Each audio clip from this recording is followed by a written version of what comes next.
కావడానికి దాని యొక్క ప్రాధాన్యత ఆవశ్యకత ఎందువల్ల మనం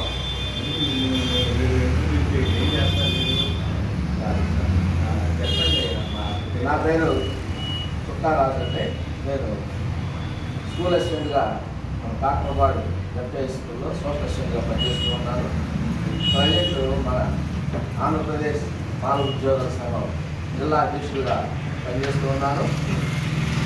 అది నా గురించి ఇంకా పోతే అనిల్ గారు చెప్పినటువంటి విషయాల్ని మనమందరం కూడా ఒకసారి మననం చేసుకోవాలి. దాని గురించి కూడా మనం ఆలోచించాలి. గత 30 సంవత్సరాలుగా ఎంఆర్పిఎస్ ఉద్యమం ప్రారంభమైన నాటి నుంచి ఎవరు కూడా ఆ ఉద్యమానికి వ్యతిరేకంగా మనం సరైన కౌంటర్ ఇవ్వలేకపోయాము, మాట్లాడలేకపోయాము. ప్రధానమైన కారణం ఏంటంటే మన దళిత మీద ఒక ఆయన ఏమన్నాడంటే, మనం ఎప్పుడు కూడా కులంగా సంఘటితం కావడానికి ప్రయత్నం చేయాలి. మాలలు అనేవాళ్ళు కులంగా సంఘటితం కావడానికి ప్రయత్నం చేయాలి. మనం ఎప్పుడు కూడా షెడ్యూల్ కులాలు ఎస్సీ ఎస్టీ ఉమ్మడి వేదికగా మనం పోరాటం చేసాం తప్పితే ప్రజా సంఘాల్లో కానీ ఉద్యోగ సంఘాల్లో కానీ ఎస్సీ ఎస్టీ అని ఒక సంస్థను ఏర్పాటు చేసుకొని డాక్టర్ బాబాసాహెబ్ అంబేద్కర్ ఇచ్చిన స్ఫూర్తితోటి అణగారిన వర్గాల యొక్క ఐకమత్యాన్ని కాపాడుకుంటూ మనం కొన్నిసార్లు మన ప్రయోజనాలను కూడా తాకట్టు పెట్టి మన ప్రయోజనాలను కూడా త్యాగం చేసి మనం పోరాడిన సందర్భాలని ఆయన చెప్పడం జరిగింది. అది వాస్తవం. ఒక కులంగా మనం ఎప్పుడు కూడా సంఘటితం కావడానికి కానీ పోరాటాలు చేయడం ఎక్కడ కూడా మనం ముందుకు రాదు. మనం ఎప్పుడు కూడా మనం ఉన్నటువంటి 2 వర్గాలను కూడా మాలలు మాదిగలు అనేటువంటి వేరియేషన్ లేకుండా నేను మొన్న ఒక మాస్టర్కి ఫోన్ చేస్తే మాస్టారు నేను ఎప్పుడు మాలా మాదిగలు వేరే నేను ఎప్పుడు అనుకోలేదండి అన్నాను.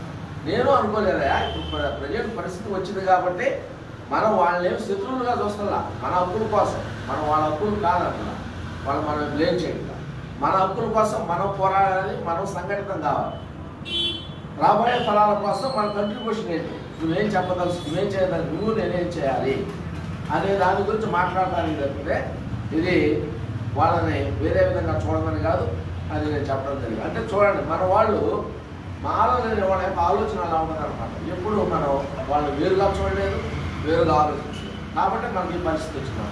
30 సంవత్సరాల నుంచి మరి మీడియాలో కానీ సోషల్ మీడియాలో కానీ ఎలక్ట్రానిక్ మీడియాలో కానీ ప్రింట్ మీడియాలో కానీ వస్తున్నటువంటి ఈ ఏవైతే ప్రచారం జరుగుతూ ఉందో వాళ్ళ యొక్క ఉద్యోగాలని మనం మాలలు హరించాలనేటువంటి మాదిగల యొక్క హక్కుల్ని మాలలు హరించారు, వాళ్ళ ప్రయోజనాలు మనం ఇది చేశాము అనే దాని గురించి చెప్తున్న దానికి సరైన కౌంటర్ ఇలాకపోయాం కాబట్టి ఎప్పుడు ఈ పరిస్థితి వచ్చింది. అది నేను ప్రధానంగా వ్యక్తిగతంగా నేను భావిస్తాను.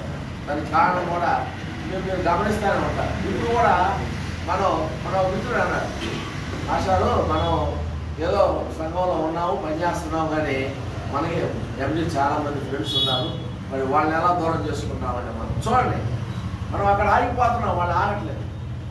వాళ్ళకి ఆలోచన